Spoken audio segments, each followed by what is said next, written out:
Geralmente, ao pensar em música eletrônica, existem cenários que se repetem no imaginário coletivo popular. Eventos mundiais como Tomorrowland ou DJs que são figurinhas carimbadas no espaço de mainstream podem ser alguns dos exemplos que fazem parte desse senso comum.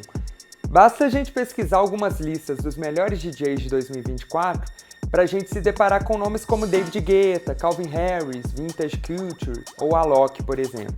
Mas apesar da cena eletrônica ter um protagonismo maior de homens brancos na mídia e nas listas ao redor do mundo, e ainda ser associada a um espaço um pouco distante das camadas mais populares, a verdade é que os principais ritmos eletrônicos dançantes surgem em comunidades periféricas por minorias políticas.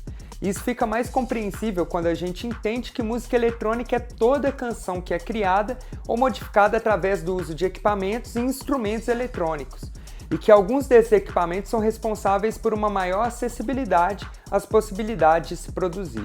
Na década de 1980, por exemplo, o house nasce em Chicago e se origina através da comunidade negra, latina e LGBT, com uma produção direcionada por baterias eletrônicas de baixo custo que foram descontinuadas e compradas pelos produtores em segunda mão. Com o passar do tempo, o house se desdobra em outras vertentes e influencia o surgimento de outros gêneros. Já nos anos 1990, em outras metrópoles como Londres, os gêneros como o jungle, o drum and bass e o dubstep vão surgir das influências da música negra através das comunidades diaspóricas jamaicanas, que é resultado do processo de imigração do período pós-Segunda Guerra.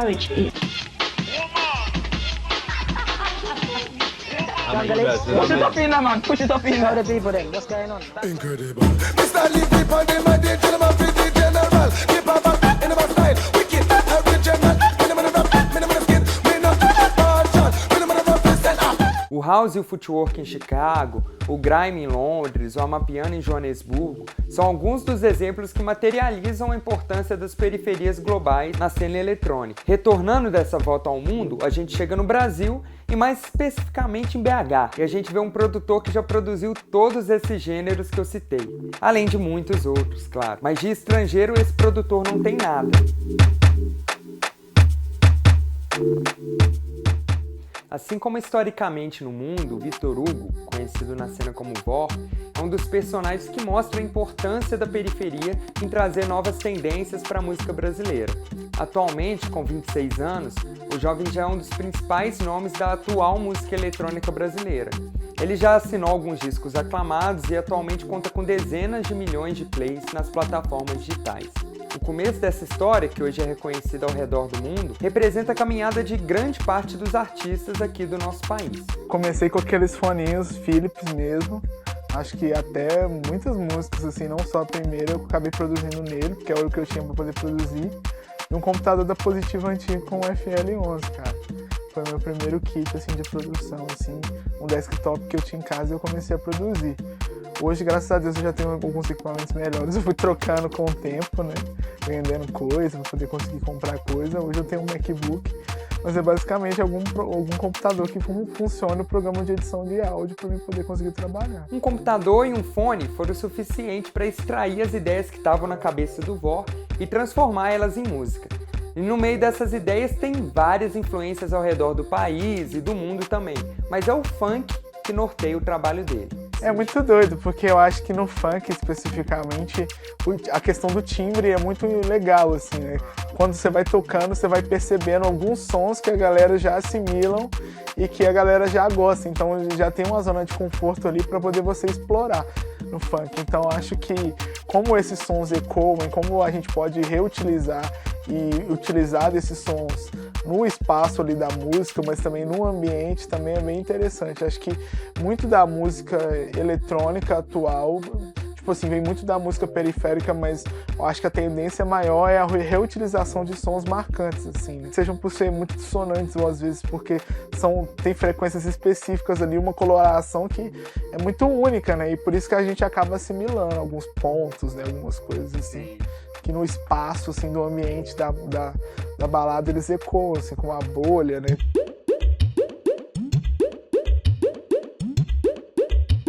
Tem alguns timbres que fazem esse tipo de ambientação, assim.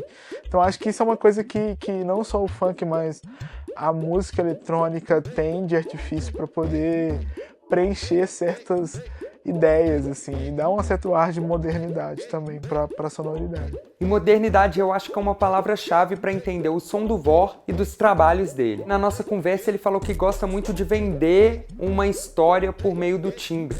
Eu acho que isso foi essencial para que o Baile, o álbum que ele fez em parceria com o Fabrício, o FBC, fosse tão aclamado assim, tanto por parte do público, mas também por parte da crítica. Afinal, o disco ele usa diversos timbres e ritmos icônicos que foram modernizados para os dias de hoje. E toda essa recepção do público, que é traduzida em gritos em shows, números de plays, disco de ouro, mostra esse poder que o Vor mencionou, de usar sons clássicos na história de um gênero musical, mas trazer eles reprocessados e reimaginados para um contexto mais atual. E aí você me pergunta, que sons clássicos são esses? Antes de eu te mostrar, eu tenho que explicar um conceito muito presente dentro da música eletrônica, o sample. Sampling, ou amostragem em português, é o termo que se dá ao processo de recorte de um som já pré-existente, com o objetivo de criar um novo produto sonoro a partir dessa amostra de áudio. Basicamente, o ato de samplear ele busca reinterpretar uma onda sonora para um novo contexto. Sendo assim, no universo musical, os samples podem ser usados para fazer várias camadas de uma música. A parte percussiva ao selecionar, por exemplo, timbres de baterias e vozes, a camada melódica ou harmônica do instrumental, quando você recorta instrumentos de outras músicas, como piano, saxofone, guitarra, ou até mesmo para construir a ambiência de uma canção, cortando efeitos sonoros sintetizados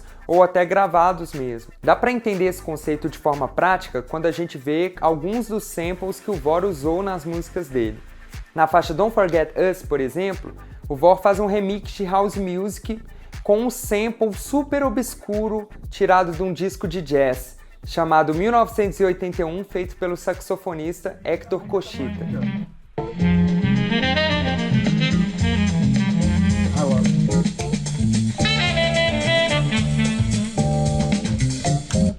É esse corte. Aí viagem. Ele pega o corte, ó.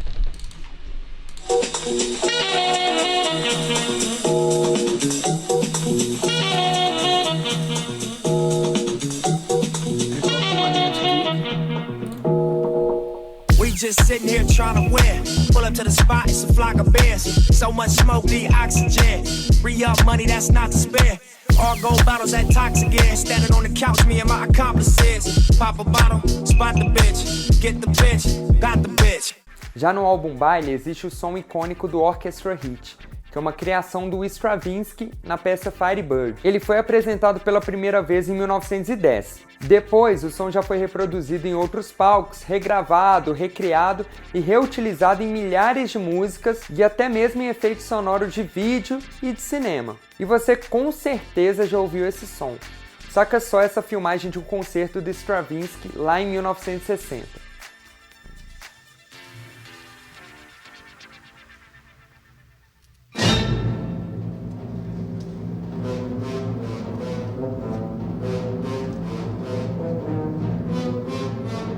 E percebe o quanto que esse som está presente em diversas músicas de vários gêneros. Early morning, she wakes up. Vamos lá, se você quer ver o futuro, acha que é assim. Oh, baby, me leva, que eu te quero, me leva.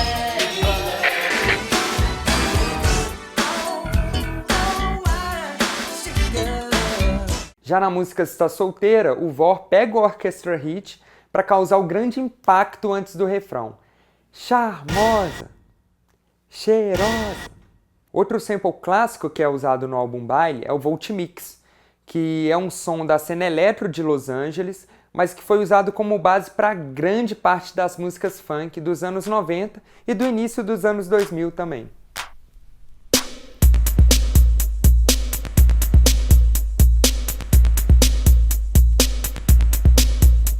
Em diversas músicas desse álbum, o Vor pega o Volt Mix e filtra um pouco ele, principalmente ali nas frequências mais graves, e soma isso com a bateria que ele programa.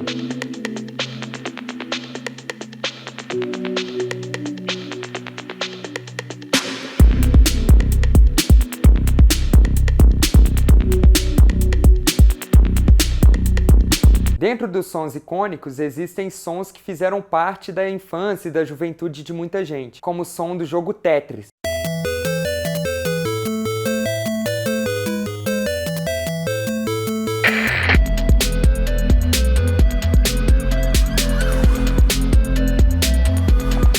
Aí eu fui na bio dele, do Spotify, tava tudo em inglês. Aí eu fui lá lendo assim, aí no meio meteu um Venda Nova, tá ligado?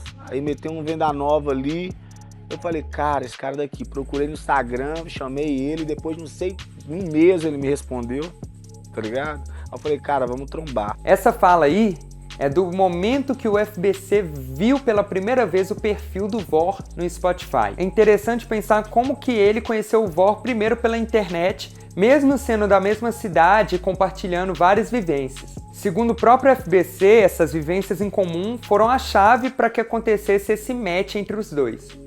Que fez tudo fazer sentido para nós dois é a Zona Norte, né? É baile da Vilarinho, né? É o funk feito na Zona Norte, sabe? É ele morar no Canaã e eu morar no São Benedito.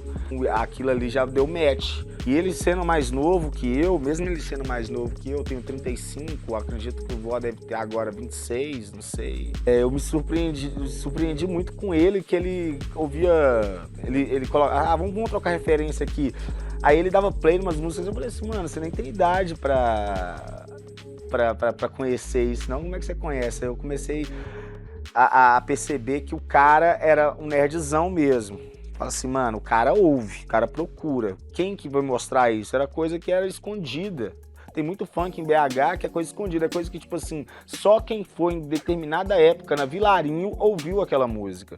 Não era uma música que fazia sucesso na Serra, não era uma música que fazia sucesso na Hipodromo, sabe, nessas boates daqui do centro, ou então da Zona Oeste ou da Zona Leste, era coisa da Zona Norte. E foi com o Vor que o FBC começou a ter outro olhar sobre a música eletrônica. Além dele conhecer mais o rolê dos DJs e dos dançarinos da cidade e passar a querer colocar uma dançabilidade assim que não era muito presente nas músicas dele, ele também passou a entender a origem da música eletrônica de pista e passou a entender o quanto fazia sentido pessoas periféricas estarem presentes naquela cena. Eu, por falta de entendimento, por muitos anos, eu identificava a cena eletrônica como algo distante, com lugar de elite, um lugar de pessoas que, né, tem condição, sei lá, playboyzada, né? Playboyzada vai pro técnico, playboyzada vai pra rave. E depois que tudo mudou, né? Eu sempre vou falar, se for perguntar de música eletrônica, eu sempre vou citar o Vó como referência máxima pra mim. Eu entendi que eu sempre fiz música eletrônica, porque rap é música eletrônica. É porque quando eu colei com o Vor me mostrou todo aquele acervo, né, sobre como que a música techno começou, né, a música techno, a música house, né, o contexto lá da galera, né, as casas, as boates, os grupos. Eu fui aprendendo e comecei a colar nos eventos, né? Que a galera curte esse estilo de música e comecei a tocar. O FBC conta que quando ele começou a colar e se apresentar nesses eventos, ele se deparou com críticas negativas e comentários de pessoas que colavam nesses eventos, mas não eram abertos a todos os gêneros. Eu vinha do baile, então eu era considerado um MC de funk por aquelas pessoas que não sabiam da minha história, não sabiam que era FBC, né? Geralmente eram comentários que, a festa já foi boa, tá começando a virar farofa, sei lá, uma coisa assim. Tô dando um exemplo aqui, mas comentários assim. E em contrapartida, o Sango, que mora no Michigan, que é o estado onde o techno surgiu, mandou uma DM pro FBC e disse pra ele: "Você fez o som da minha quebrada". O Sango fez a menção à faixa Eu Sou Crime e ele provavelmente se referia como som da sua quebrada o Ghetto Tech, que é uma vertente que é sucessora do techno lá de Detroit.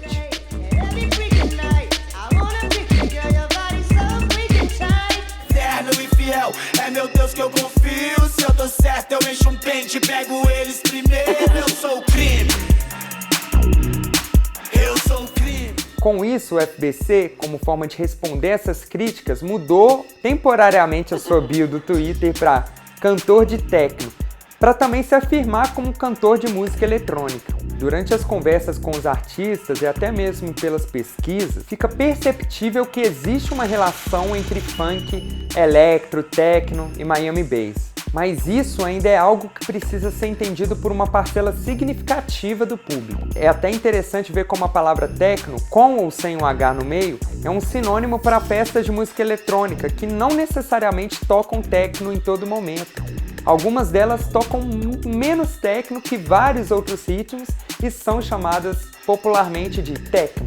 Se você pesquisar no Twitter ou X, você vai achar vários posts falando vou pro techno, fui pro techno. Isso é algo muito comum aqui no Brasil. Além disso, é uma palavra presente em diversos gêneros eletrônicos periféricos nacionais, como o tecnobrega ou tecnomelody. Cara, eu nunca tinha pensado em como, né, o que a gente fazia ali antes, que é essa pesquisa dentro do funk, da cultura do funk, ela conversasse tanto com o mundo clubber, né, que é a parada da música eletrônica. A gente conseguia enxergar o funk como uma vertente fortíssima da música eletrônica, porque desde a construção do funk ali, ele usa elementos, tipo assim, a gente bebe na fonte da música eletrônica, né, do house, do Miami, das coisas, entendeu? E eu consegui ter essa noção realmente quando eu integrei na Masterplano, onde eu vi que o funk que a gente toca agora, a pesquisa que a gente faz agora dentro do funk, dentro da música eletrônica periférica, ela impacta diretamente nos eventos eletrônicos atualmente, entendeu? Gente que bate o pé ainda, né, não consegue enxergar. Eu acho que por puro preconceito mesmo, porque querendo ou não, a música eletrônica, ela tem ali seu nicho bem fechadinho, enfim, coisas que o preconceito, muros que o preconceito constrói, né? Essa aí é a Thaís, mais conhecida na cena como Kingdom. A DJ, produtora musical e agitadora cultural, morou toda a sua vida ali no bairro Riacho das Pedras, que fica em uma das divisas de Contagem e Belo Horizonte, nas proximidades ali da região do Barreiro. Com mais de 8 anos de carreira, a Kingdom caminha nos mais diferentes circuitos culturais. Você pode ver ela tocando numa festa de hip hop, assim como num samba, ou num evento do universo clubber. E o que sintetiza muito isso é a participação dela em diversos coletivos aqui de BH. Atualmente, além da Masterplano, a Kingdom também integra os coletivos Muvuca, Bronca e Baile Rum. Ela também foi DJ da Fenda, que foi um grupo de rap muito relevante nos últimos anos aqui na cena de BH. Em 2024 também, pela primeira vez, a Kingdom fez uma tour na Europa, tocando em 3 países: França, Países Baixos e Inglaterra. E toda essa personalidade multifacetada da Kingdom fez com que eu me convidasse para dar um pulinho lá no Conjunto Sandoval, que é onde ela mora e também organiza todo o trampo dela. E lá eu pude entender um pouco sobre a história da Kingdom na produção e como que a música eletrônica se relaciona tanto com a pista de dança, mas também com a arte de discotecar. Eu escutava muito Vó, os meninos, e fiquei de cara quando eu fiquei sabendo que eles eram da minha cidade. Aí eu linkei o Dodô, chamei ele no Facebook, dei ideia nele e falei assim, cara, eu acho que eu sei produzir música, tipo assim, você não quer produzir comigo, não? E tipo assim, velho, fui na cara e na coragem, porque geralmente os caras não eram tão abertos assim a produzir com mina, né? Fala, Douglas, beleza? Abri seu kit aqui agora, seu e-mail. Eu acho que dá pra fazer uma coisa bem bacana aqui, hein? Vou fazer alguns experimentos aqui. Vou aproveitar aqui agora de tarde, eu tô de boa. Porque eu já fico com a mão até coçando, né? Pra poder mexer, pra poder fazer alguma coisa.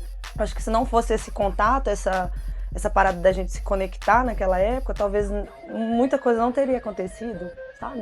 No movimento, assim, nesse grande movimento que se tornou tudo que a gente faz agora. A gente tinha um contato basicamente online. Eu aqui no Barreiro, basicamente na região do Barreiro, ele lá em Venda Nova, numa outra região, então a gente estava cada um na ponta da cidade. A gente não tinha muita grana para poder se encontrar, então a gente fez remotamente. Eu fiz a minha parte no meu computador. Na época eu tinha um PC muito ruim, assim, que era... Eu usava mais para fazer faculdade e tal, e nele eu tinha instalado um Logic. Vai produzir no Logic, loucura. E é isso, o Dodô produzindo no Fruit Loops, eu produzindo no Logic, dentro de um Windows. Loucura, o trem mais fechava do que ficava, tipo assim, perdi várias vezes o projeto da música, porque, tipo assim, do nada bugava. Desligava o computador todo, na hora que abria, acabou tudo. Aí eu tinha que memorizar a ideia, reconstruir ela toda de novo. E foi assim, mas assim, foi legal. Quando a Kingdom fala sobre o movimento que se tornou, ela está se referindo à Baile Room, que foi até mencionada um tempinho atrás. A Baile Room é uma festa muito importante no cenário de música eletrônica aqui de BH. Ela foi fundada, pelos DJs Kramer, Danvi, pelo Vor também e pela Kingdom. E o rolê surgiu como resposta a uma falta de espaço que existia no cenário de festas e pela necessidade de um rolê que tocasse o que eles gostavam tanto de tocar, mas também de consumir e pesquisar. E a Baile Room recentemente comemorou 6 anos e, assim, coleciona atrações incríveis no seu line-up e sold outs também nos ingressos. E o espaço da Baile Room foi onde eu vi muita tendência acontecer antes de estourar nacionalmente. E muita coisa sendo tocada antes de ser lançada de fato. Várias vezes os DJs usam as festas como um espaço de experimentações e de testes. E a própria Kingdom me falou esse caminho que liga o quarto dos artistas até as casas de shows e as pistas. O que eu tento fazer como produção é, pensando na pista. Eu realmente produzo pensando como se eu estivesse na pista. Será que eu ia gostar? E eu sou muito crítica nessa parte, e essa parte veio por conta de DJ.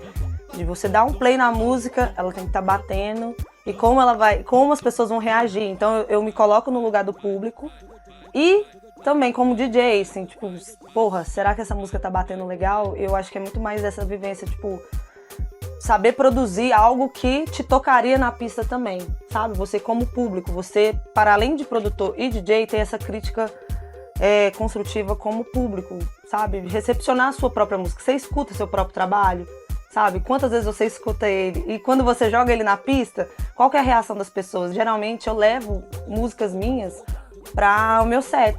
Vou fazer um set, não sei quando, jogo ela de quebradinho e fico olhando a reação das pessoas. Eu fico 3 pessoas mexeram. Nossa, podia ser mais pessoas, né? Aí eu guardo ela, eu mexo nela e falo assim, não. E na próxima vez, 4 pessoas mexeram o ombrinho e tal, dançaram, mesmo sem saber que música que era.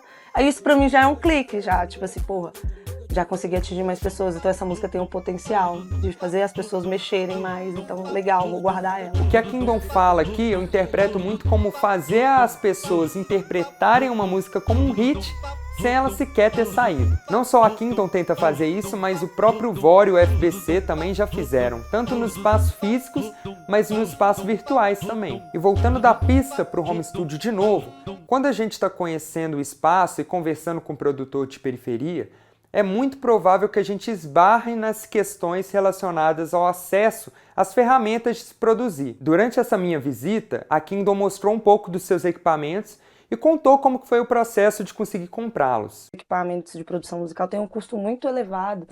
Então, a gente que trabalha com música, o retorno, sabe, ele não é não bate com o investimento que a gente faz, não bate mesmo. Então, são investimentos que a gente faz que talvez a gente vai recuperar, daqui 2, 5 anos, sabe?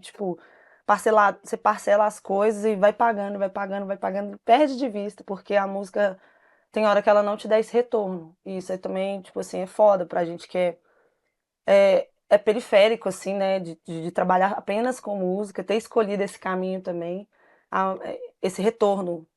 É algo que a gente ama fazer mesmo, porque são equipamentos caros e, é isso, é investimento a longo prazo. E para criar um som nas condições mais confortáveis, a gente sabe que o ideal é ter bons equipamentos, né? Mas e para fazer aquela track que bate forte na pista? Quais que são os ingredientes necessários? A Kingdom lá me mostrou alguns projetos. Aí tentei montar uma parada meio club, meio muito lenta, sensual.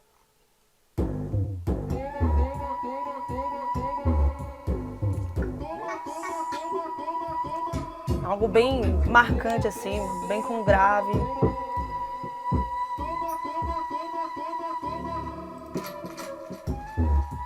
Nossa, esse kick. Com elementos do funk BH também. Esse kick, pô. E aqui o som bate, hein? Bate gostoso. Ela tem um gravezinho muito bom, fi. Essa é a ideia. Tá batendo muito, tem que regular ainda. Aquelas paradas de meio de mix, master e tal. Mas no momento eu só juntei as coisas aqui.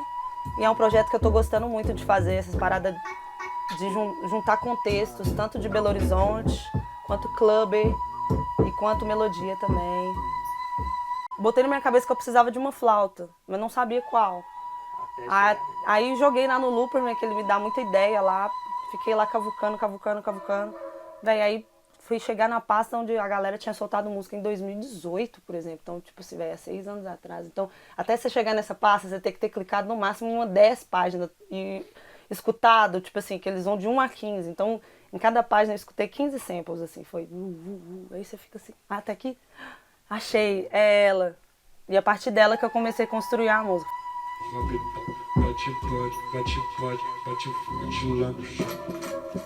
Lá no chão.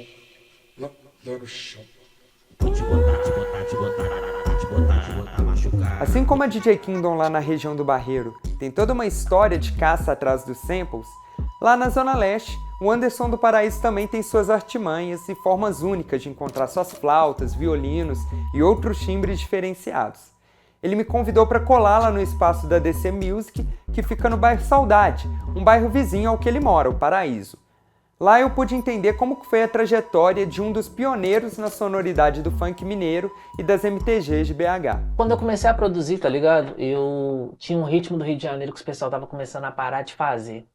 Aí eu na minha cabeça, não é possível que eles vão parar de fazer esse ritmo. Aí eu tipo fui querendo saber como é que eles produziam para poder continuar esse pique, tá ligado? O Anderson passa a mexer com música desde 2012, quando ele ainda trabalhava na Associação Profissionalizante do Menor, a Asprom, e com os seus primeiros salários conseguiu comprar o seu notebook. Lá na Asprom, ele também conheceu o Lucas do Taquaril, e os dois, por escutarem o mesmo tipo de música, acabaram criando uma amizade e virando DJs e produtores. Essa amizade futuramente deu origem à União dos Boladão, um duo formado pelo Anderson e pelo Lucas, que hoje conta com diversas colaborações, sets e podcasts. Valeu, tamo junto. É a tropa, rapaziada. Vamos de música. Ritmo novo, hein?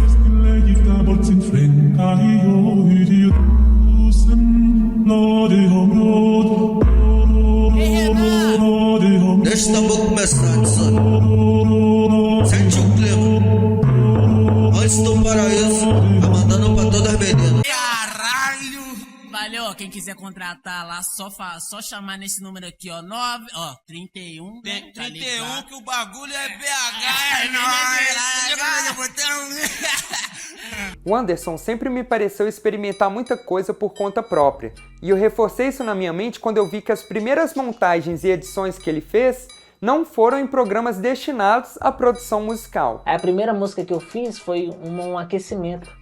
Foi no Virtual DJ, tá ligado? Eu somente com a base e alguns pontinhos, tipo de box, flauta, esses negócios. Não era nem voz, nem nada, não tinha. Aí, depois do Virtual DJ, eu já mexia um pouquinho com vídeo, lá no Sony Vegas. Aí, do Sony Vegas que eu comecei porque eu já mexia com esse negócio de track, né? Com essas paradinhas aqui, que cada um, daqui a pouco eu vou explicar pra vocês legal de que é.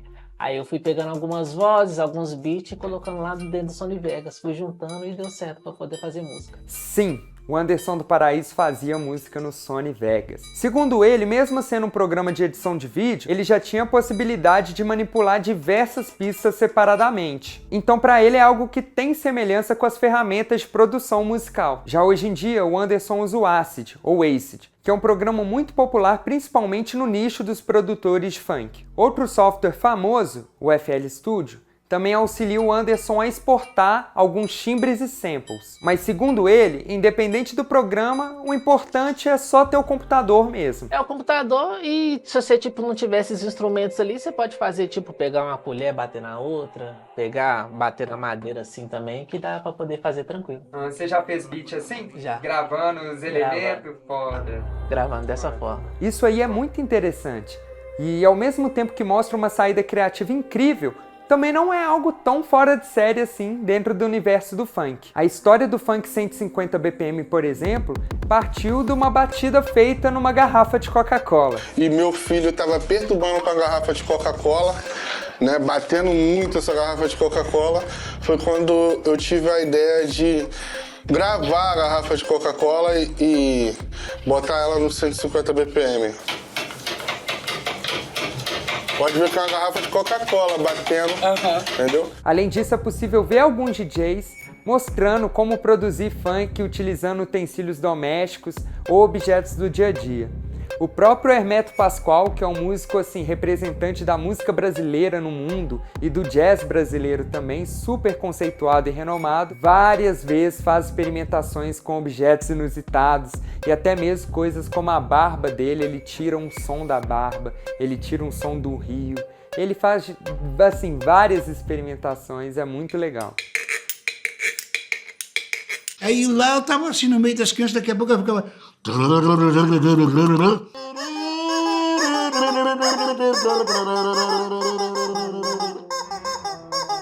Depois de fazer um som quase 100% carioca, o DJ Anderson começou a lapidar sua identidade a partir de influências de espaços como o Baile de Rua da Serra e de artistas como Delano, produtor e cantor, que foi um dos primeiros belo-horizontinos a misturar putaria explícita com melodia e ritmo. Até o início da década de 2010, BH vivia uma cena voltada para letras com temáticas e storytellings conscientes. E as influências da batida do Miami Bass, do freestyle e do electro ainda eram fortemente presentes por meio de nomes como MC Dodô e MC Yuri. Lá para 2015, o Anderson foi um dos precursores dessa nova sonoridade de BH que revelou nomes e hits para o resto do Brasil e que hoje conquista os lugares de trends sob a sigla MTG. Aproveitando a brecha e sabendo que eu tô com uma pessoa que tem propriedade para falar, eu pergunto, Anderson, o que é MTG? É só questão de você pegar um tanto de voz e ir misturando uma na outra mesmo, tá ligado? Aí sim se considera como montagem. Tipo, se tiver uns 5 MC aqui, eles pegam gravar a voz novas, tá ligado? Eu pego e junto e coloco todas ali, dá uma montagem. Pelo que o Anderson disse, o elemento da mistura de diversas vozes é o principal ponto que classifica as MTGs, a abreviação de montagem. As vozes podem ser tanto exclusivas para aquela música, quanto coletadas de forma não exclusiva pela internet, o que é o caso das várias MTGs que pegam vozes icônicas no mundo do funk e as inserem em um novo contexto sonoro. Segundo o produtor, hoje em dia, por causa do hype do segmento, muitas pessoas fora de BH ou até mesmo da cena do funk estão publicando remix na estética do funk mineiro e colocando MTG no nome da faixa, mesmo sem fazer essa montagem e essa manipulação de voz. Eu conheço de montagem MTG desde 2008, tá ligado? Desde 2008 que eu escuto montagem MTG, tá ligado? Era na época do Rio de Janeiro. Hoje em dia os pessoal tá pegando tipo remix e tá falando que é MTG. E na verdade não é, é remix. Eles têm que saber separar MTG de remix. Só isso que eu fico bolado, tá ligado? De restante é pra fazer tranquilo, mas só colocando remix em vez de MTG, querendo ou não suja o nome, né, mano? Porque teve muitas músicas aí que caíram no Spotify por causa disso. Aqui eu vou ter que dar um breve contexto. Segundo parte da comunidade do funk, o fato de vários desses remixes conterem vocais de nomes consagrados da música brasileira e também fazerem sucesso nas redes sociais, acabou criando um policiamento rígido em cima da questão dos direitos autorais. De um lado nós temos grandes artistas e gravadoras que não se flexibilizam ou não abrem margem para ter um contato legal com diversos produtores. E de outro lado nós temos esses produtores que muitas vezes, devido à burocracia, sobem esses remixes para as plataformas mesmo sem ter as autorizações. E eles têm as suas músicas derrubadas depois que elas fazem sucesso. E aí, segundo o Anderson, essa questão sobrou para diversas músicas de BH que são MTGs reais e não necessariamente tem esse empecilho autoral. Ele conta que várias faixas foram derrubadas só pelo fato de terem MTG no nome, resultado de uma possível perseguição aos remixes sem autorização que acabou respingando na comunidade do funk de BH, tendo em vista que ambos os lados estão usando a sigla MTG. Querendo ou não, eu vi muita gente lá no Twitter falando, se for pra depender da música estourada eu colocando MTG, então vou colocar MTG, tá ligado? Só que os pessoal nem vê o significado nem nada, só quer fazer ali e não dá nada pra eles. Então a gente chega a um novo funk de BH que vem popularizando a sua estética cada vez mais e se popularizando pelo ritmo espaçado e muitas vezes minimalista e obscuro. O Anderson mostrou pra gente como ele chega nesse som que ele mesmo classifica como um funk dark. Esse varia bastante das letras das músicas, tá ligado? Igual eu vou te mostrar essa daqui que eu lancei no meu álbum. Queridão, marcou contigo o horário de meia-noite. Tá ligado? Meia voz um pouquinho obscura, né? Então, o que eu tenho que colocar nessa voz? Tem que colocar piano. E eu escolhi também umas vozes lá da Ásia.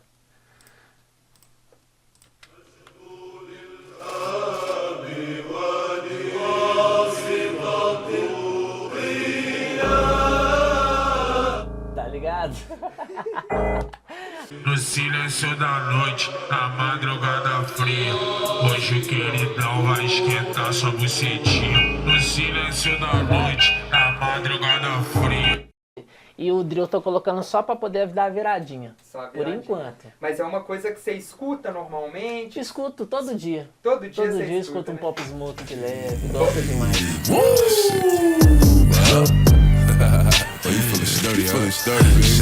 Dá pra ver nessa produção que existe uma assimilação com várias culturas. Vozes árabes são colocadas, instrumentos de outros ritmos e sequências percussivas de outros gêneros, como é o caso do drill, que é um subgênero do hip hop. Quando eu pergunto pra ele como ele chega nesses samples sinistros, ele me mostra uma técnica que, apesar de simples, é muito criativa. O que acontece? A maioria das vezes eu venho aqui no YouTube.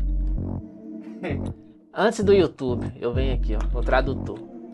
Aí, macete do queridão pra vocês que estão começando agora. Coloco aqui em português, aqui eu coloco em árabe. Aí aqui eu coloco solo e violino. Pego aqui o resultado, venho aqui, pesquiso no YouTube. Aí tem bastante.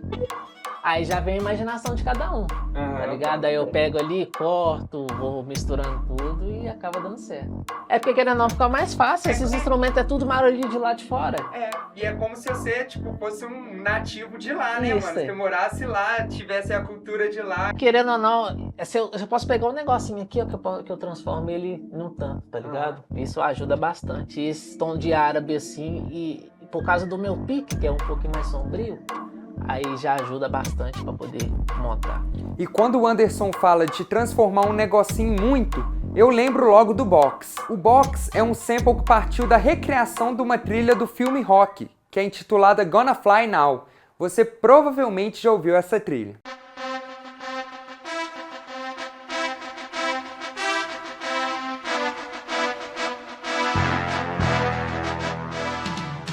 Um dos primeiros registros dessa melodia no funk saiu no disco Festa Techno 2, da Furacão 2000, na faixa Technobox. Essa faixa fazendo referência quase certa ao fato da história do filme Rock se tratar da história de um boxeador.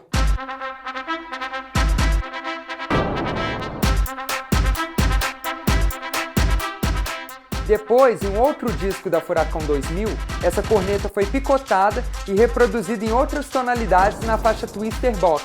Dessa vez, sem a letra E no final da palavra box. Quando solta o Mike Tyson, não tem rock balboa. Não tem rock balboa. Hoje em dia, esse timbre modificado está presente em diversas pastas de packs de funk e pastas de produtores no geral. E na maioria dos casos, se não em todos, esse elemento está intitulado como box, provavelmente pela história que eu contei aí anteriormente.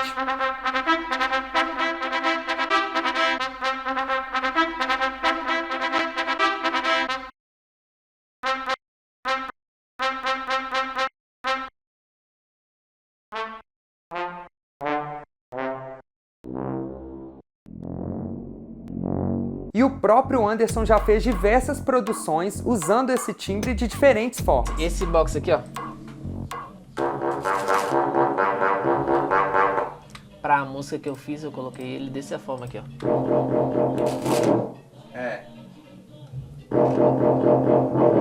Tá ligado? Aí a gente vai criando a nossa criatividade. Puta que pariu, mais uma vez errei na emoção. O culpado não é meu instinto, a culpa é do baile do serrão. Puta que pariu, mais uma vez errei na emoção. O culpado não é meu instinto. E não é só o Anderson ou o funk nacional que utiliza esse timbre. Outros gêneros da música eletrônica periférica também. Seguem aí alguns exemplos para vocês verem.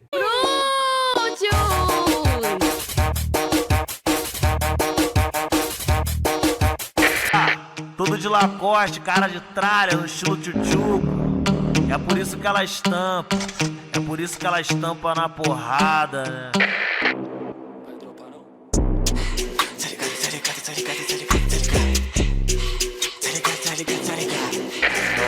Bora, meu parceiro Binho, bora, Zé Tetinho, chama, menino.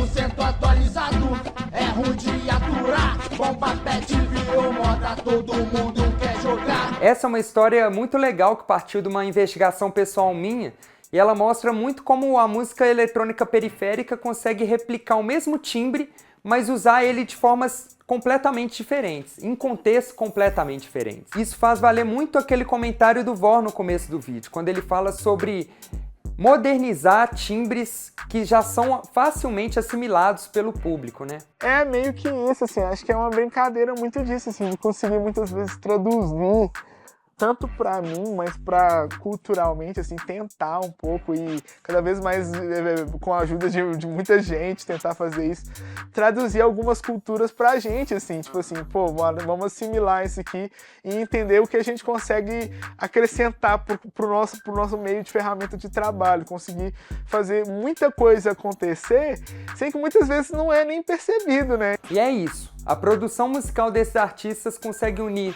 vários elementos culturais que ficam palatáveis tanto para si mesmo, para os produtores, mas também para a parte do público. E aí nessa junção de cultura surgem essas relações que inicialmente parecem ser desconexas, mas que depois acabam fazendo sentido. Se eu te falasse antes desse vídeo que existia uma relação entre o filme do Rocky Balboa e Barões da Pisadinha, você provavelmente não entenderia onde que eu queria chegar. Mas depois, claro, acaba fazendo muito sentido. E esse processo de assimilar culturas e traduzir elas para o nosso contexto não vem só no momento de sentar e fazer o som, mas também de absorver e consumir influências e referências também. Na entrevista com a Kingdom, por exemplo, no meio dela a gente começou a trocar ideia e ela abriu o Spotify e mostrou algumas coisas que ela costuma ouvir e se inspira. E até que a gente esbarrou na MIA. A MIA, que é uma cantora e produtora de música eletrônica internacional, está num ambiente muito afastado do nosso, mas mesmo assim acaba influenciando pessoas como a Kingdom, totalmente assim, dentro do contexto dela, como uma mulher negra e assim, periférica que mora na divisa de BH e Contagem e produz no quartinho da bagunça das filhas dela. Porque ela tinha um vlog na MTV na época. Bem no iniciozinho da carreira dela, tinha um vlog na MTV onde ela ficava andando com a câmera. E às vezes ela ia produzir lá no país dela lá. E tipo assim, ligava lá as coisas dela, os bagulhão dela lá. Pra poder produzir as músicas que até então lá no país dela é esquisito. Tipo assim, a galera não bota fé. E é um país também muito... É um país invadido, né, o Sri Lanka. Não é um país livre ainda. E aí às vezes o barulho despertava os militares, né, da região iam lá e falavam assim, olha, tem que desligar. Isso não é permitido aqui. E ela com a câmera na cara, tipo assim, falando, não, vocês estão sendo gravados, não sei o quê. E, tipo assim, os caras iam lá e, tipo, arrancava cabo. É uma parada bem opressora lá, sabe? E ela conseguiu, mesmo assim, entregar esse albão, velho, tipo assim, entendeu? E ela, não, eu tô produzindo meu álbum, não vou parar enquanto eu não conseguir entregar o que eu quero. Me inspiro muito nela porque eu lembro que eu vi esse vlog dela na MTV na época. E ela é uma mulher não branca, mas ela tinha ali o espacinho dela, que é bem mais limitado que o meu aqui agora, onde eu divido o meu espaço com os brinquedos da minha filha, das minhas filhas aqui. E ela conseguiu entregar algo que me inspira aqui agora, sabe? No atual momento, tipo 2007, quase, sei lá, 17 anos depois.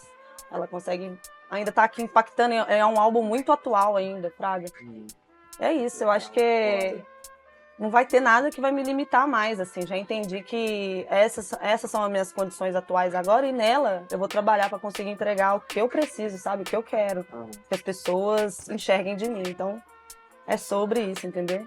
E esse processo de produção que envolve a DJ Kingdom e os outros artistas não passa só pelo acesso e a tecnologia, mas também pelas questões ligadas à temática e estética. No que a gente viu, a gente pode perceber que as letras conscientes presentes na batida do Miami Bass, que foram revividas pelo Vor e o FBC recentemente, perduraram por Belo Horizonte no espaço assim de linha de frente do funk até o início dos anos 2010. E a partir do meio da década de 2010, essas músicas tiveram protagonismo tomado por outras músicas mais explícitas, com a batida mais espacial e minimalista, fruto da geração do Anderson do Paraíso. Com esse cenário de transformações que são relativamente recentes, é interessante voltar no tempo agora para entender quando a música eletrônica estava dando seus primeiros passos em BH. Para isso, do Paraíso eu fui lá para Vila Oeste para visitar a casa e o estúdio de um cara que tem muita bagagem e muita quilometragem também. Cara, quando eu falo com as pessoas que eu fui em todos os bairros de Belo Horizonte, eu fui em todos os bairros que tinha discoteca em Belo Horizonte. Todos eles. E aí, quando eu vou discutir com os prefeitos, que os caras falam que conhecem Belo Horizonte, eu falo, não, vocês não conhecem Belo Horizonte. Nem prefeito e nem vereador. Eu já fui em lugares que cabia 40 pessoas, sabe? Como também fui em lugar que cabia 4, 5 mil, 8 mil pessoas. Eu era tão viciado a tocar em bailes, a fazer apresentações em bailes em Belo Horizonte, que chegou uma época que eu sabia as principais ruas e os ônibus que iam em cada bairro. Esse é o Paulo, mais conhecido como DJ A Coisa, e além de discotecar há 47 anos, ele foi um dos primeiros atuantes da cena hip hop a se envolver com a produção musical. Assim como o Anderson, uma das coisas que motivaram a Coisa a botar a massa nesse meio musical foi a mudança de tendência. No caso do Anderson, assim como a gente viu, eram os tamborzões, montagens e aquecimentos que já não estavam sendo tocados como antes e já estavam parando de ser feitos. Já na perspectiva do A Coisa, em outras épocas, era a batida do soul e do funk que estava começando a sair um pouco das pistas. Em resposta a isso, o Paulo comprou alguns discos, começou a fazer as suas festinhas e depois disso nunca mais parou.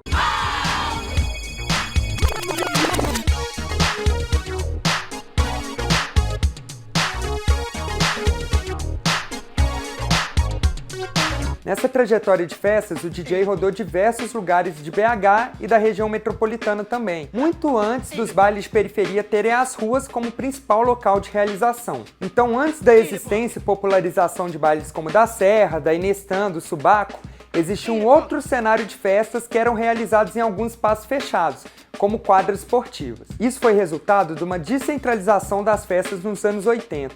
É um processo até difícil da gente imaginar nos dias de hoje, principalmente quando se trata na realização de grandes eventos. Quando chegou as quadras de som, né, as quadras de futebol de salão, elas surgem a partir do momento em que os bailes do centro começam a parar. Os clubes começam a parar e aí o pessoal começa a migrar para a periferia, né, e as festas de residência vai aos poucos migrando para as quadras de som. Sabe, para as escolas, para as associações, entendeu? Para os terreiros de Umbanda, todos esses espaços que tinha, que cabia ali uma média de 100, 200, 300 mil pessoas, esses espaços viravam as discotecas dos nossos bairros e aí foi onde o negócio começou a deslanchar. E com isso, no mapa de BH, começaram a surgir diversos pontos importantes para a realização dos bailes. É claro que não dá para citar todos, mas A Coisa me ajudou um pouco a mapear esse espaço. Você tem a quadra do Vilarinho, que é a maior referência que você tem. Aqui perto de mim nós temos o Centro Esportivo Quiote. Hoje nós temos a Igreja da Paz, que é do pai do Nicolas, deputado, que é onde era o misto quente, o forninho do Cabana. Então, os lugares ou foram virando igrejas, os que conseguiram se sustentar como quadra esportiva ainda estão como quadra esportiva, mas muitas delas viraram oficina mecânica. Ou viraram supermercado. O pouso forçado, destruíram o pouso forçado, que era uma casa, que foi a primeira casa noturna a ter uma diversidade de público diferente. Hoje se fala muito da questão da diversidade. O pouso forçado já fazia isso lá na década de 80. Aí você tem o Esparta, a estrutura está lá. Aí você tem aqui do lado do terminal turístico, onde foi o Olímpia, que virou igreja. O Estúdio 94 era foda, o Carlinho morreu, mas o filho dele está vivo, né? O Requinte Center Show, que antes era quadro do Pernambuco, depois foi Bala Comigo e depois virou Requinte. Hoje é supermercado. O Chiode está aqui do lado, né? Que era um outro lugar também muito forte. Chiode, o som da nova geração.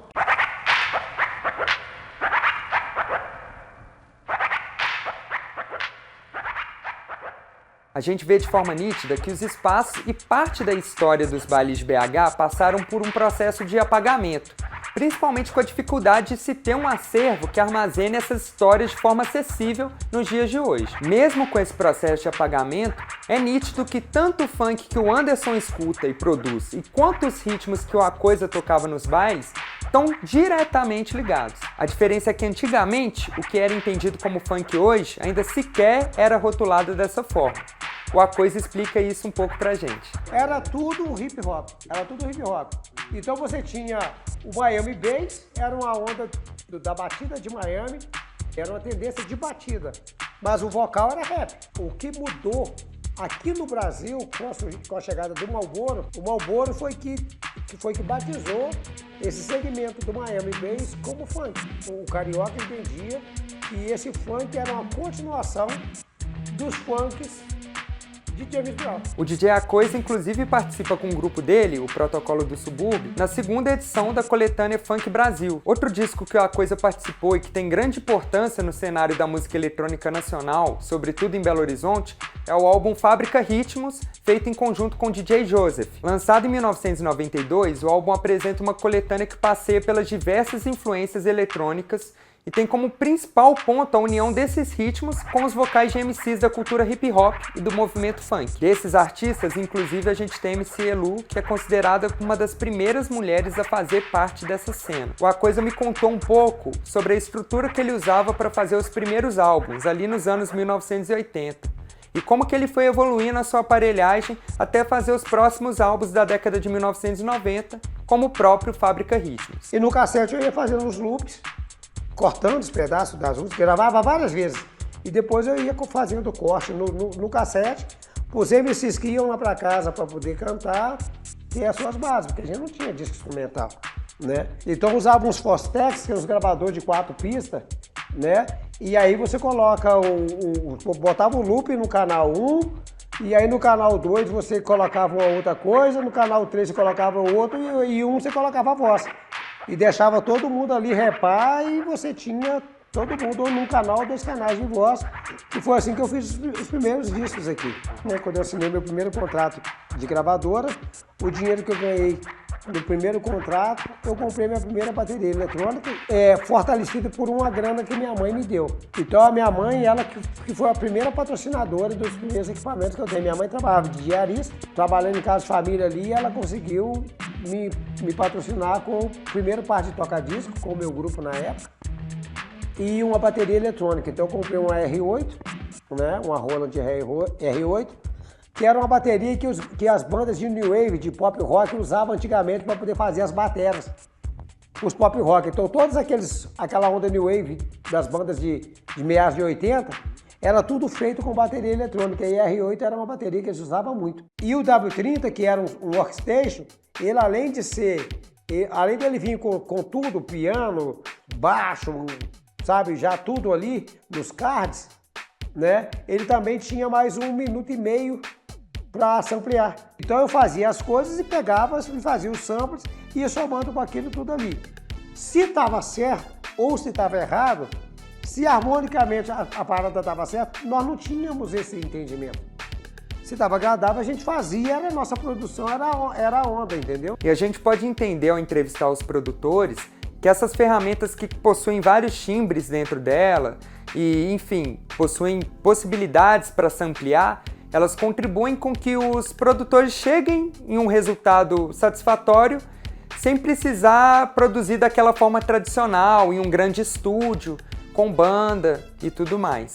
O A Coisa, inclusive, também fala um pouco sobre isso. Porque na periferia, onde isso surge, a maioria dessas pessoas não tem condição de montar uma banda, pagar músicos, pagar produtores desse formato da época, né, de produtores com bandas, né, diretor musical e por aí vai, arranjadores e pá. Então, quando surge o DJ, né, com o lance das edições, de poder cortar as músicas ou então lupeá-las com 2 toca-discos, nasce toda essa base. E eu acho essa fala muito marcante quando se pensa em música eletrônica periférica, porque é a partir dessa democratização das novas alternativas que surgem os primeiros artistas, né? E esses primeiros artistas acabam influenciando outras pessoas da periferia a também fazerem parte dessa cena. Cara, os bailes que acontecia entre o final da década de 70 e o início da década de 80 e os videoclipes, né, que iam surgindo naquela época, foi mostrando para a população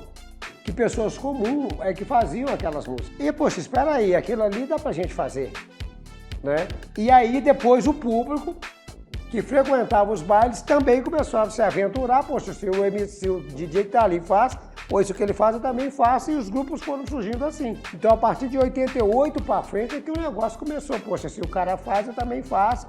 E foi surgindo grupos de rap de tudo quanto é lugar. Só que aí, se usava-se os instrumentais dos grupos americanos. O estúdio era uma realidade muito difícil para todo mundo. Até hoje, mesmo a gente tendo aí edital, tendo lei de incentivo à cultura, tem uma porrada de estúdios que não aceita trabalhar com artista amador, por causa do nome. Ah, eu não vou colocar o nome do meu estúdio num artista da periferia. Infelizmente tem isso. É a primeira vez que eu estou falando isso, estou registrando isso, porque isso aconteceu comigo.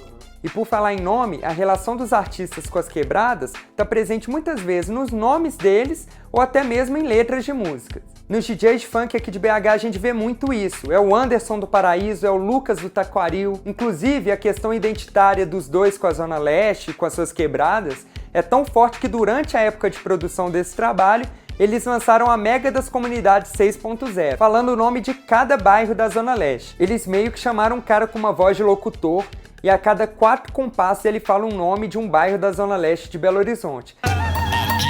Noção geral. Escalei de última hora, Uber Black foi buscar Patricinha lá da Sul, tá fim de se aventurar. O VOR também tem várias referências a espaços, como a faixa Vilarinho, que é em alusão ao local que ele viveu parte da infância dele, e Paraíso, que é uma provável referência ao bairro que ele mora hoje em dia. E quanto ao FBC, é impossível não falar o quanto a comunidade da Cabana do Pai Tomás está presente no trabalho dele. Sumaré é o Cabanão, é o Cabanão. Um saco de nota, outro de droga. Mais de 20 maluco de rádio gritando, olha a sopa, misericórdia. As pedras que constroem os muros do centro, refletindo o vermelho que ao gueto atinge é o vespeiro. Morro das Pedras, Cabana é o vespeiro.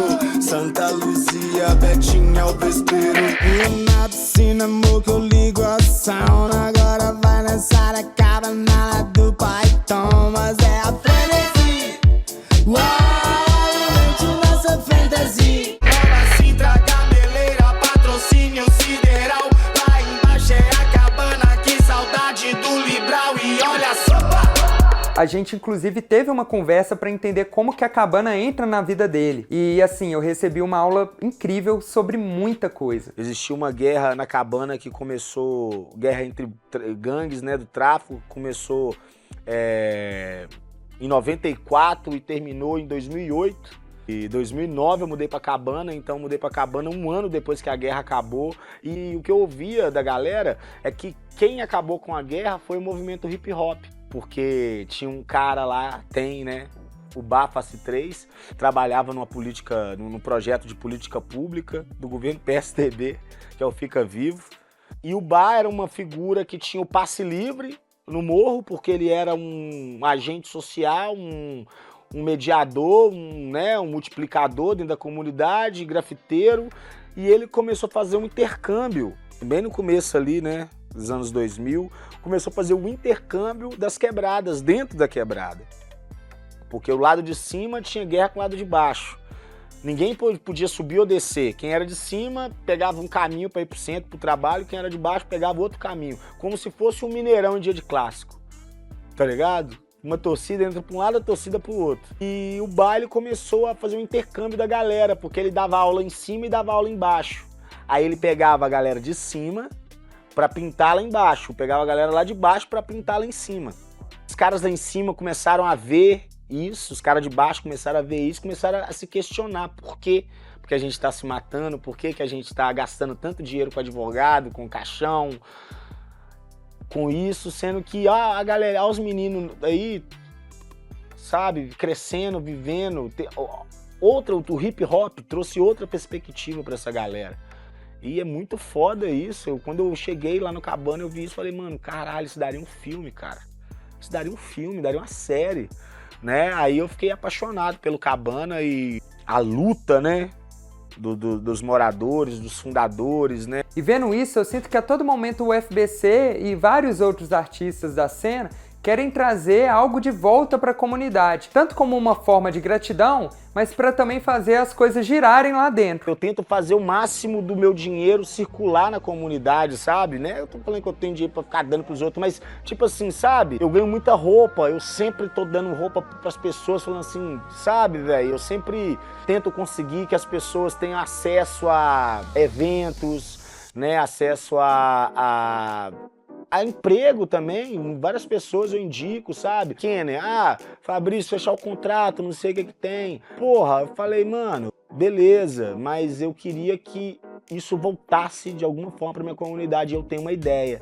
Eu queria que vocês me dessem um caminhão, esse dinheiro que nós, né, vai negociar, eu quero que desça uma parte, a gente negocie um caminhão de Kenner pra entregar pra minha comunidade, tá ligado? Eu poderia pegar o dinheiro todo pra mim, eu pegar as Kenner toda pra mim, pra, tipo, fazer minha parada, tá ligado? Mas não, falei, mano, devolver pra Cabana todo o aprendizado, todo o ensinamento, toda a carga ancestral, sabe? Eu entendi, eu aprendi ali, mano. E acho que essa coisa do UFBC voltar com o caminhão de Kenner, não só uma forma de agradecimento à Cabana por todos esses ensinamentos, igual o Fabrício falou, mas também é uma continuidade da transformação que o hip hop fez naquela comunidade, como ele contou também com a história do Baface 3. Além disso, existe também um outro simbolismo pelo fato da Cabana ter sido o espaço que convenceu o FBC a soltar o single de Kenner. O FBC me contou um pouco dessa história também, de como de Kenner saiu de uma possibilidade de descarte para um hit em potencial. De Kenner, os cria da VIP vai de Kenner. Aí o cara, eu tava querendo falar uma coisa que o pessoal da rua ali ia entender. Aí eu fiz de Kenner, cheguei no outro dia no Lava Jato, coloquei a música pro Adrian, que é o menino que trabalhava no Lava Jato, pra ouvir, na hora ele já começou a balançar a cabeça assim, falando, não, velho, essa música é doida demais. Eu, sério, mano, você gostou, velho? Não vou lançar, não. Aí ele pegou a música pra ele, mandei a música pra ele, ele ficava tocando, eu falei, não, ó, eu acho que é isso, ó. E é com depoimentos como esse que a gente vê a importância dos espaços físicos. Tanto casas de show, pistas de danças, mas também os bairros e quebradas. É todo um ecossistema que acaba envolvendo um músico e também abraça a sua arte. Como resposta, a gente também vê a arte dessas pessoas abraçando de volta e devolvendo algo para aqueles lugares. Por outro lado, os trabalhos ganham proporções e potências inalcançáveis para os espaços físicos. Então eles vão extrapolando os espaços dos bairros, das quebradas, depois cidades e países e atingem o mundo por meio das redes sociais. E aí a gente tem muita coisa boa acontecendo por conta disso. Assim como a gente viu, a Baile Room existe por conta disso, o FBC conheceu o VOR por conta disso, e o Anderson consegue unir várias culturas ao redor do mundo, fazendo uma viagem virtual, e simultaneamente ele também, recentemente, fez a sua primeira Eurotour, por conta de uma conexão virtual que ele fez com pessoas de fora do país. O álbum Queridão, que foi lançado pelo selo de música lá de Uganda, chamado Niege Niege Tapes, em poucos dias esgotou a venda de cópias físicas ao redor do mundo e tem convertido uma receita muito positiva para o Anderson por meio de vendas digitais na plataforma do Bandcamp. Conversando com ele, eu também vi que o suporte da internet, que vai desde ensinar a fazer uma música e até mesmo distribuir ela, acaba influenciando muito o mercado musical e o surgimento de novos produtores. Ô, mano, a tecnologia, o tanto que ela vai ficando avançada porque vai englobando mais coisas. Porque antes a gente tinha só o SoundCloud. Depois do SoundCloud agora a gente já tem Spotify, a gente já tem YouTube, tá ligado? Então, querendo ou não, já abrange muito mais pessoas para poder escutar e a gente poder distribuir com um tanto de gente, tá ligado? As músicas. Sim. Então, facilita na divulgação. E agora também tem o Instagram, que ajuda bastante, TikTok, que os pessoal pega e faz vídeo. Então, daí, hoje tá muito facilitado, porque hoje em dia tem tutoriais, tá ligado? Na minha época não tinha tutorial nenhum, mano. A única coisa que o tutorial que eu tinha era só a minha questão de querer fuçar nas coisas, tá ligado? Já pro VOR, para além disso, a internet também é um meio de criar conexões culturais e temporais. Então acho que a internet acaba ecoando certas coisas que muitas vezes a gente acha que só a gente percebe, mas que acaba que não, assim. A internet também dá novos ares a certos clichês, assim, né, de cada lugar, então a gente acaba se conectando, né? E descobrir novas pessoas e passar a ter contato tanto com outros artistas, mas fãs também, que compartilham vivências parecidas com você, é essencial, seja no ambiente virtual ou no ambiente presencial. A identificação do público com a história de quem canta ou produz é o que faz a caminhada fazer sentido para muitos artistas. E no meio de toda essa conexão e repercussão positiva da internet e do viral, os artistas ora podem também se distanciar um pouco dos ambientes que eles estão acostumados a estar e estão acostumados a se apresentar, e acabam se distanciando um pouco também dessa identificação que eles conquistaram com parte da sua base de fãs. Por conta do viral, né, de Se Tá Solteira, eu comecei a colar nos lugares que já não era mais aquele lance ali, a galera preta, a galera trans, a galera trabalhadora, sabe? O povo da periferia. Aí eu comecei, tipo, lugar de boate de gente, outras ideias. Eu também fiquei muito triste, porque eu já não sentia mais prazer em cantar.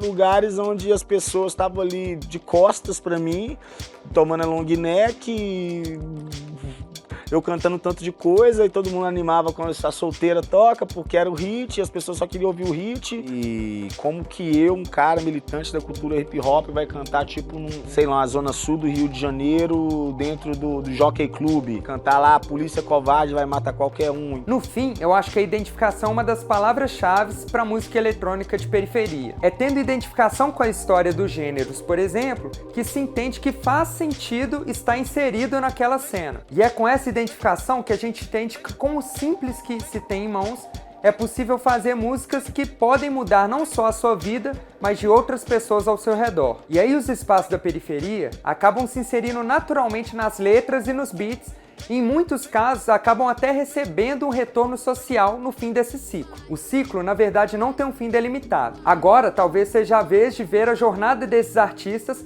continuarem a partir do surgimento de novos personagens nessa história. Acho que cada vez mais precisa de mais espaço para pessoas que vieram da mesma realidade que eu vim, mano. Sempre penso na hora de produzir como que eu consigo tocar ou eu chegar em pessoas que eram parecidas comigo, tipo assim, o que me fez produzir. Então eu acho que é isso, assim, no final das contas, como conseguir chegar nisso, porque eu ouvi muita coisa legal num fone que, tipo assim, eu comprava e não tinha condição para poder comprar mais fone, não tinha condição para poder fazer muita coisa, nem em festa eu tinha condição direito. Então, tipo, acho que quando eu comecei a evoluir, agora conseguindo tocar e participar do cenário de música eletrônica, eu, como músico, tipo assim, acho que cada vez mais eu tento, tanto no que eu falo, mas no que eu também tento passar no meu som, e isso, assim, que cada vez mais precisa ter espaço para as pessoas que muitas vezes escutam música eletrônica, mas não necessariamente tem essa vivência de música eletrônica, consegue ter acesso, né, ao cenário cultural que envolve muitas outras coisas.